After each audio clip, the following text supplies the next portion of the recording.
As many of you know, I have recently returned from 3 weeks of hard-earned, well-deserved vacation. Got to go back to the United States for the first time in 7 years, or over 7 years. Got to bring my wife and 3 boys along, introduce them to all my brothers, my dad, sister-in-laws, cousins, nephews, all that type of thing. And we had an amazing time. And about 18 months ago, we decided to plan the trip around Fan Expo Dallas 2025 because there's enough people that go to it already with Drew, Aaron, and Josh that maybe we could get some Comics Aficionados family members to go there and maybe we could all hang out. And it turns out that's exactly what happened. Got to see lots of people, had lots of fun, and we're going to run it all down here. Although I do want to preface it that I was not in the best state while I was at Fan Expo Dallas 2025. I was having some severe medical issues. I have plantar fasciitis that breaks out every once in a while in my feet. I've got it in both feet. I don't get it all that often, but right about the time that it was time to fly out and go to America, I started having a flare up, and then being in the planes and having to like walk around for like 20 hours straight. By the time I got to the US, my feet were absolutely killing me. And when I arrived in Dallas, they were at their worst state. So I had to walk around with plantar fasciitis in both feet. I blame the Air Force for this. So that sucked and it really hurt. And then I got all kinds of weird stuff going on with my throat because I've been traveling internationally and everything. And I recorded a video with Perch in his truck on the way to Saturday because we went to Saturday and Sunday. Saturday was Perch and myself. Sunday was Perch, myself, and then we brought our wives and kids with us. And my voice was a little bit weird. I could feel something in my throat. Within an hour, my voice essentially was completely gone. So if I wasn't as friendly or forthright with the conversation, I really couldn't speak, and it sucked. And my throat was definitely hurting me by the end. We ended up going to dinner, which I'll talk about here in a bit. The medical issues absolutely blew, but everything else about it was an amazing trip. And a huge thanks to Perch and his family. They were so kind and gracious, welcoming in not only myself, but obviously my wife and my 3 boys. We got to stay with them over the weekend. And while Perch and I were at the Fan Expo on Saturday, taking care of business, his wife and my wife and his girls, my boys, they all went out and had a great time. In fact, my one of my sons wants us to move to Dallas full time so we can hang out with Uncle Perch. Well, probably not so much Uncle Perch, probably his wife and his daughters, because they had such a good time hanging out.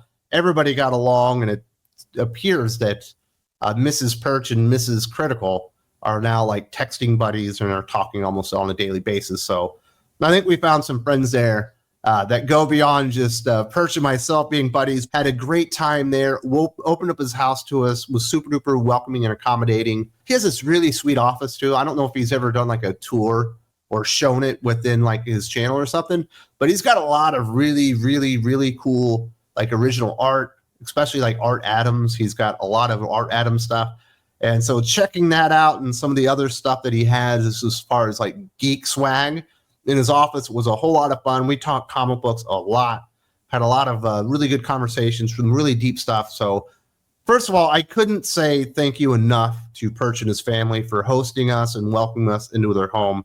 Awesome dude, awesome people, nicer than I would have anticipated. Even, being friends with him for like 6 or 7 years at this point, was even nicer in person. Couldn't believe it.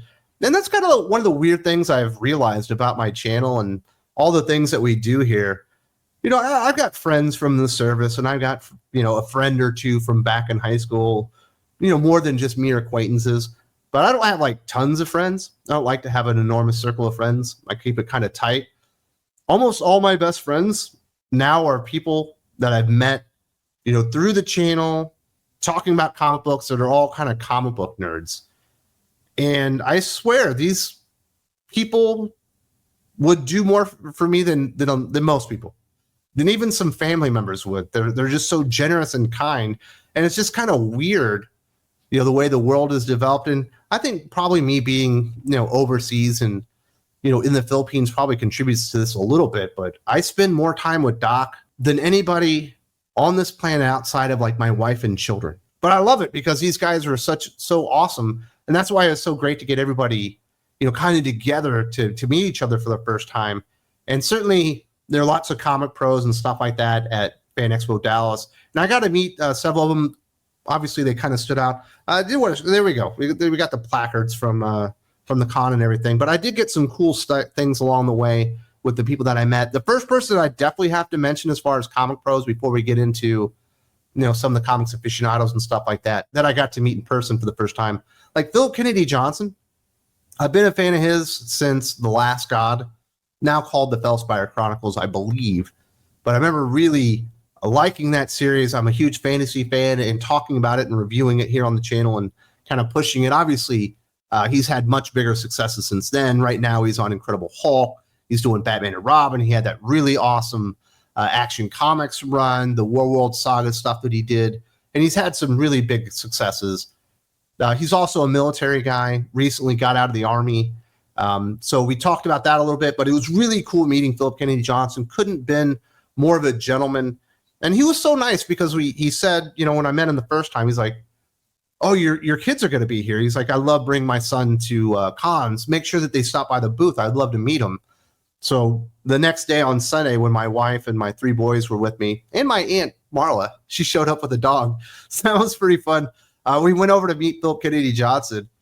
My oldest son, I don't think he's ever been around that many people at one time, and I think it made him real crabby. But also, along the way, he was kind of looking at a toy or something. And obviously, I told him we would get him something at the con.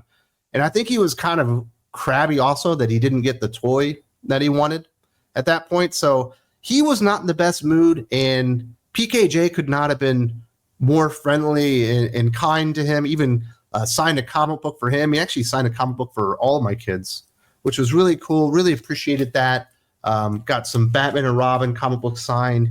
He also signed this really great Superman trade paperback for my middle son, which really means a whole lot to me. I couldn't be more appreciative to Phillip Kennedy Johnson for being so kind to my family and being so nice to my oldest son, because definitely he knew that he was not in a good mood, and he was just very, very patient and nice to him. Super nice to my wife, and we got to talk a little bit about comic books and stuff like that, and hopefully we're going to talk about comic books more in the future. But that was definitely the comic pro that I met that probably stands out. It's like 1A, 1B would have been Ben Templesmith, a super nice guy, the best dressed guy at the con. And I'm not talking about just the comic book pros.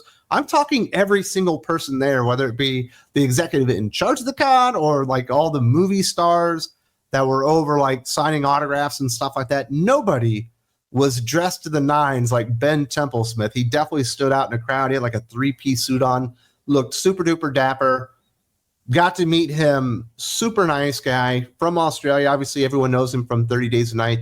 Really awesome, like horror artist. Now, obviously, when I introduced my kids and stuff to him, he didn't have anything really together. It wouldn't have been appropriate. Like his stuff is definitely not exactly kid friendly, especially for like ages of my kids, which are like 10 and under at this point. But he did autograph this for my wife, this really cool book of his art called Fiddlesticks, Odds and Ends. And definitely everyone should definitely check that one out. But we also got to talk in depth. We had like a Thinking Critical Comics Aficionados like family dinner. And he came and joined us, and I got to sit down and chat with him about comic books for like 30 minutes. I did not have a voice at that point, and but I still had to talk to him because he was such a cool guy. And you never know when's the next time I'm going to get to meet Ben Templesmith, one of the co-creators of 30 Days a Night. So that was awesome. He definitely stood out right up there along with Phillip Kennedy Johnson as just really awesome experiences meeting comic book pros. Really appreciated that one. I also got to sit down and talk with Peter J. Tomasi for just a little bit. I had planned to bring at least my oldest son back to his table the next day because he's a fan of Super Sons. He's got, I think, the first 2 volumes. I was hoping to get the 3rd volume and have Peter sign it on the 3rd day. But by the time we made it back there, he was gone. But on that 3rd day, like halfway through, a lot of people just kind of start leaving and stuff like that. And it's a lot less crowded, which was interesting. But I didn't get to see him the second time and introduce him to the boys. But Peter J. Tomasi, pretty nice guy. I also got to meet Gary from Nerdrotic, which was really, really awesome. I guess he's a comic book pro now. They just had the announcement that he's doing some type of autobiographical comic book on Ripperverse or something like that, or Ripper Sends or whatever. But he was over at the Ripperverse like booth that they had. And I was supposed to go over there because I wanted to meet Eric July in person. I've had him on the channel. He's a nice guy. We correspond behind the scenes a little bit, and I really wanted to meet Eric. Unfortunately, our paths never really crossed, but Gary was there, and it turns out like he's kind of a fan of the channel. I don't know if he's a fan of the channel, but he's aware of the channel, and he knows that I talk comic books, and he came over and introduced himself. We got to talk a little bit, and he was very, very kind, and he was giving me some high compliments, things I didn't expect to hear from Gary from Nerdrotic.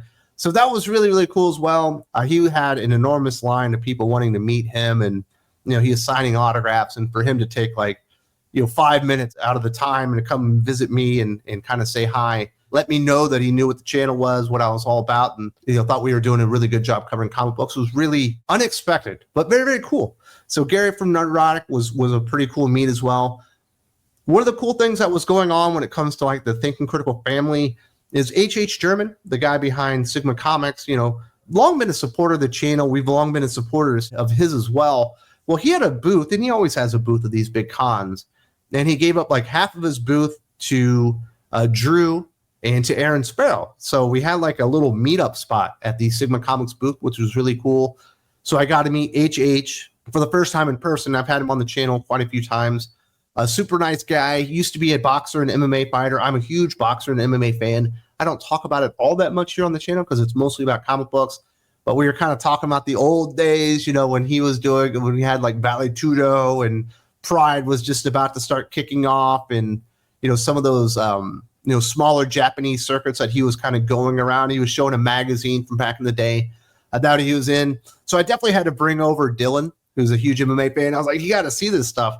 He was kind of talking to him about that. So that was really cool to meet him. He was super generous and super nice. He actually gave me the Calico Street Math volume of trade paperback, which was awesome. He signed it, which was really, really cool. And then he also gave me an issue of Here Comes Calico that I really did appreciate. This is the one with Mike Barron and Klaus Janson on it. Couldn't be more of a nice guy. He also had another member of the Sigma Comics family there. I think her name was Casey. Totally sweet lady. And when the boys came up, because apparently, HH's comic, Here Comes Calico, probably isn't kid-friendly, so they don't get a lot of kid visitors at the table. But she likes to have, Sigma Comics or Calico stickers for kids if they do arrive. So my 3 boys arrived, and she handed out stickers, which was an enormous hit with them because my kids absolutely love stickers. So they were a big fan of that. And I was very appreciative that Casey was so nice with the boys and everything like that, give them some stickers, and they really appreciated that. But that really cool booth. HH is exactly what I thought he was going to be. He's always gravitating people. He's like, you got to come in here and hear my story. You got to come in and hear my story. And he's always closing. He's always selling those books. And I can see why he's made such a good career out of going around the con circuit, making those personal relationships and telling people why Here Comes Calico is so important. It's definitely a passion project on his part. And it was really cool seeing him kind of go out there and hustle so hard in front of the booth. And definitely super kind of him to share some of his space with Drew and Aaron Sparrow. And they were absolutely sitting there, the whole time, or most of the whole time, selling their books. We had, Kneel Before Doomface, Fan Expo Dallas, preview edition was there. Drew had his Unholy Nightmare 2 preview edition, but also all the other stuff he's done. It's kind of weird when you think about just how prolific Drew is as a creator these days. He does a lot of work. So he had a big spread of projects, and obviously Aaron has also edited a lot of those. So they were kind of working in tandem. Aaron, great guy. I felt so bad for him because his foot is broken. And I feel like I somewhat, perhaps, maybe just a little bit contributed to this. Over a month ago, he had a sprained ankle. I was like, listen, Aaron, if you keep lollygagging and sitting on your ass, it's never going to heal itself. You better start walking on it. Now that you've wasted so much time, babying that foot, you need to start running on it. And then a week later, he went back and they're like, yeah, we misdiagnosed you. Now you have a broken foot. So I might have contributed to Aaron being in that walking boot just a little bit longer than he should have been. So I feel bad about that, but he was kind of hobbling around, hobnobbing, meeting a lot of people. Drew is an enormously big hugger, but Drew also has the best chest hair in all of comic books. He's got some Magnum PI, 80s level awesome chest hair. So I was very taken aback and quite frankly envious of the awesome amount of chest hair that Drew, aka Dolan Waddick, had at the show, and he was all decked out in like Hawaiian shirts. Apparently, that's Drew's normal like day-to-day getup is Hawaiian shirts. I don't get it, but I love it. Aaron also gave me a signed copy of Kneel Before Doomface Fan Expo Dallas edition, which is really, really awesome. There are still a few of these left over, I believe. If you go to kneelbeforedoomface.com, you can get a signed edition from Aaron as well and have it shipped to you.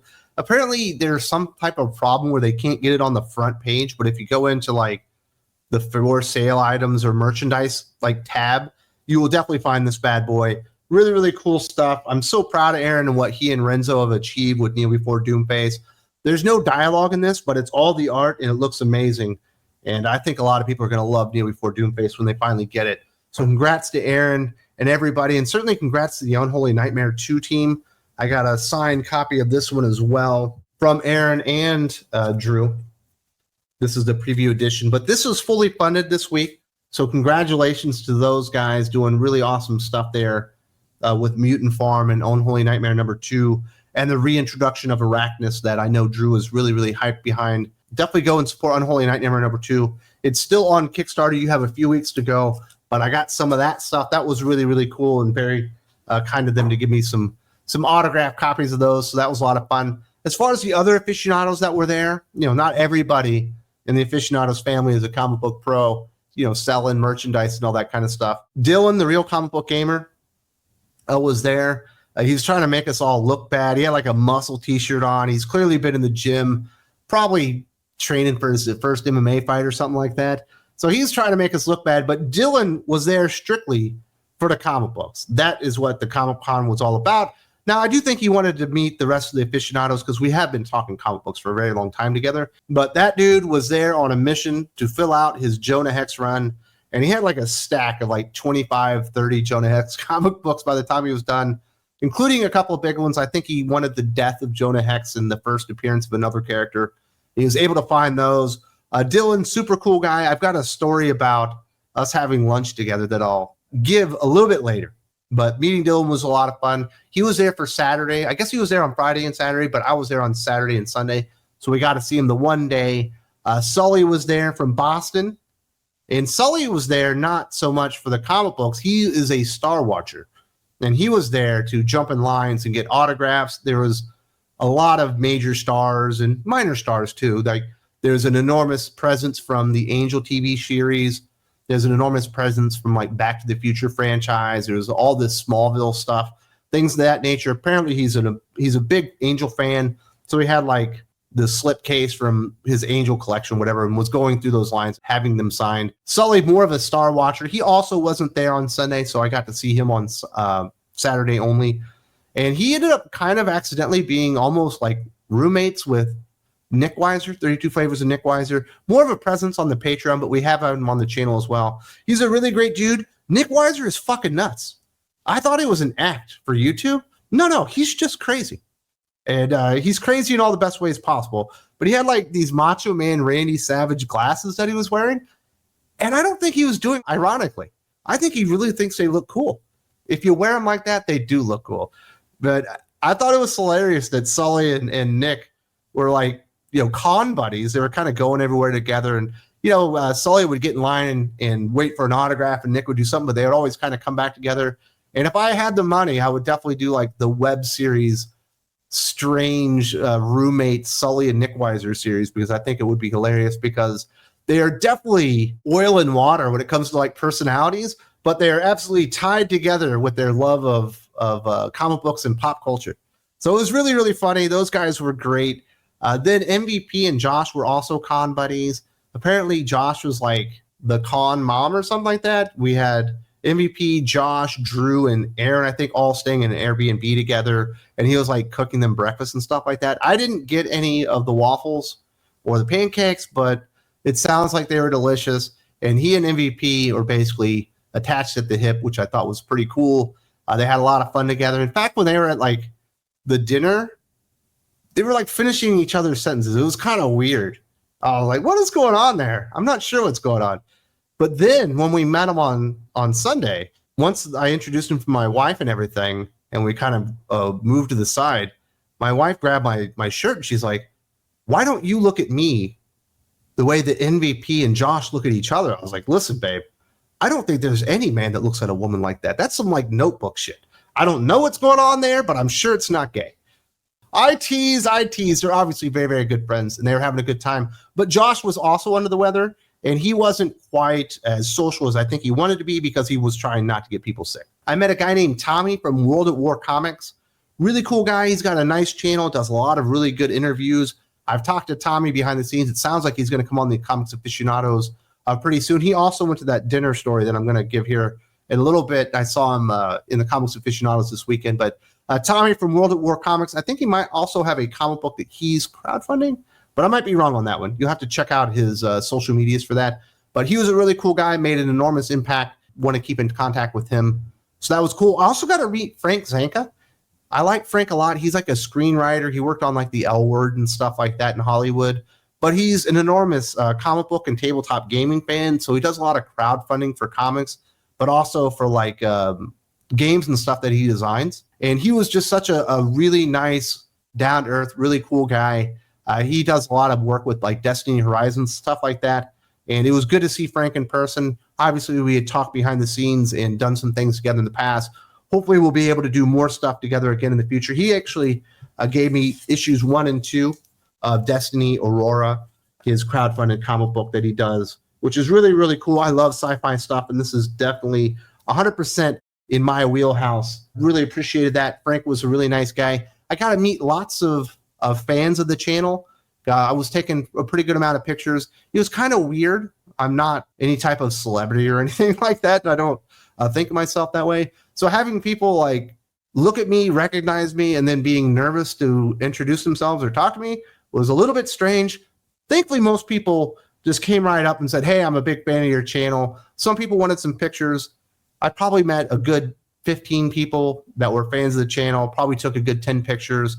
Awesome stuff there. I apologize that I was under the weather and I wasn't feeling very well. So I don't remember all the names and I feel terrible, but I do definitely remember Zeke and Val because they had been looking to meet the rest of the Thinking Critical people on Saturday. They had met most of the guys on Friday, got to finally meet them on Saturday. Val says that Lilith, I believe, is the best comic book in the industry today. I haven't read that one personally, but I'm definitely going to check it out. But they definitely made an impact. And it was so cool just to kind of get out there and meet people. And at one point, I'm like kind of standing there. I'm probably looking like an idiot because I'm trying to figure out exactly where I needed to go. This guy's like, Wes? Like, yeah, like, do I know you? He's like, no, I like your channel. I was like, oh, I thought, like, were we in the military together or something? Like, are we high school buddies that I just don't recognize you? So it is kind of weird when you're caught off guard. People are like, oh, yeah, you're the guy from the channel. So that was a whole lot of fun, just kind of going out there and meeting people. But it was cool to see people that really appreciate, what we do on the channel here. And hopefully I got to meet everybody that was even interested or mildly interested in saying hello at Fan Expo Dallas. If I didn't, I apologize. Maybe you were there on the Friday or we just didn't cross paths because I wasn't exactly just sitting at the Sigma Comics booth because I wasn't selling anything. And I did have some family members with me on both days. My 2 cousins were with me on that Saturday, and then my wife and kids and my aunt came with us on Sunday. So I was kind of going around and doing a little star watching and noticing that Heather Graham still had it. So if we didn't cross paths, hopefully that will happen in the future because I don't think this will be the last time. We should look into more opportunities for meet and greets and getting everybody together when the moment's right. I don't know that it'll be every year, but maybe every other year or something like that. We did have this really awesome dinner at the Yardbird. Perch had put this together just as like a Thinking Critical Comics Aficionados family dinner. It was a really cool spot. It was like in this room that was overlooking like the dining area and stuff like that. It was kind of secluded and by itself. Everybody was just having a great time, just mingling and having a good time. I figured we were going to end up being there for maybe like 2 hours or something. By the time the restaurant was closing, they were telling us like we had to leave. We would like to close up shop. Like, you guys have been here for over 4 hours. But we were all just enjoying each other's company so much. It was just a really great dinner. Everybody was having like these good whiskeys and everything while I was drinking like lemon water. And I got to talk to Ben Templesmith.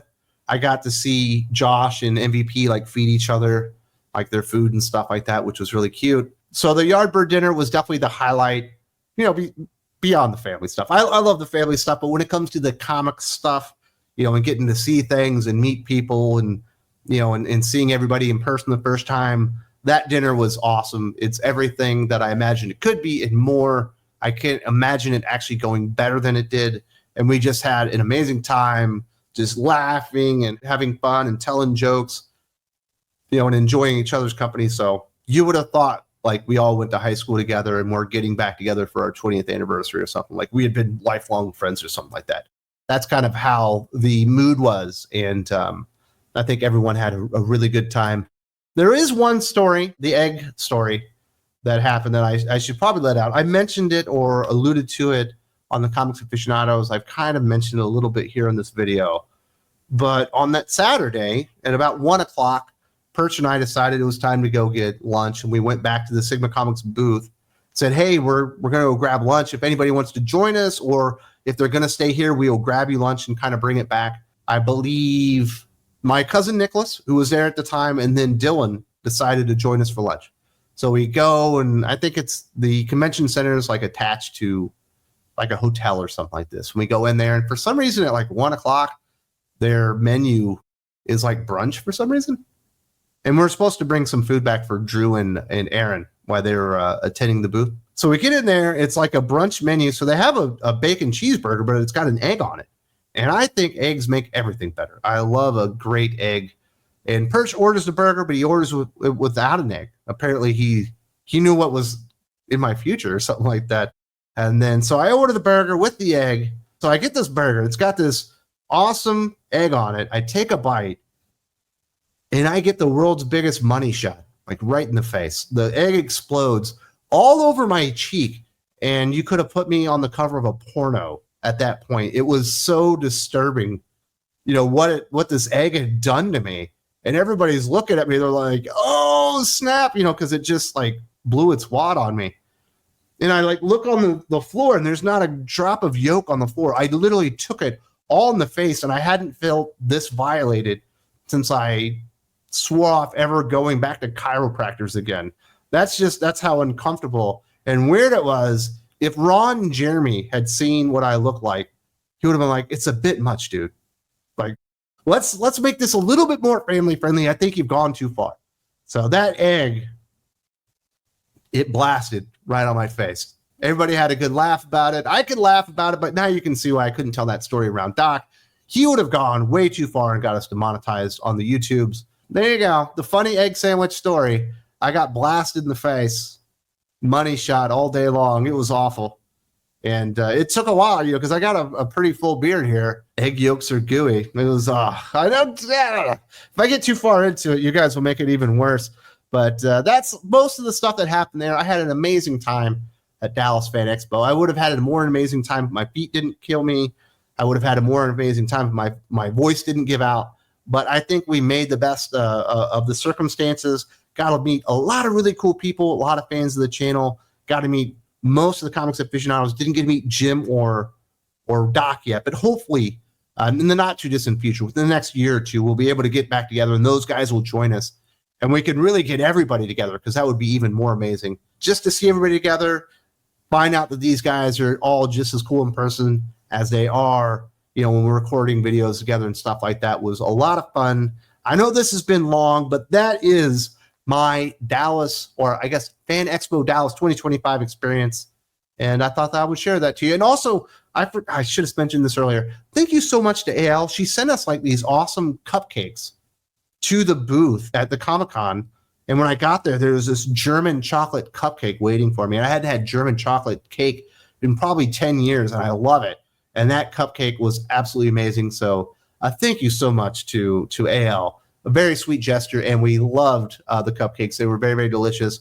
We brought them back. There were a couple left over after the Saturday. We brought them back. The kids were able to eat them on Sunday, and they loved them too. So that was an enormous hit and very, very appreciated. And AL and Doc and Jim were all there in spirit with us, and we really, really appreciated it.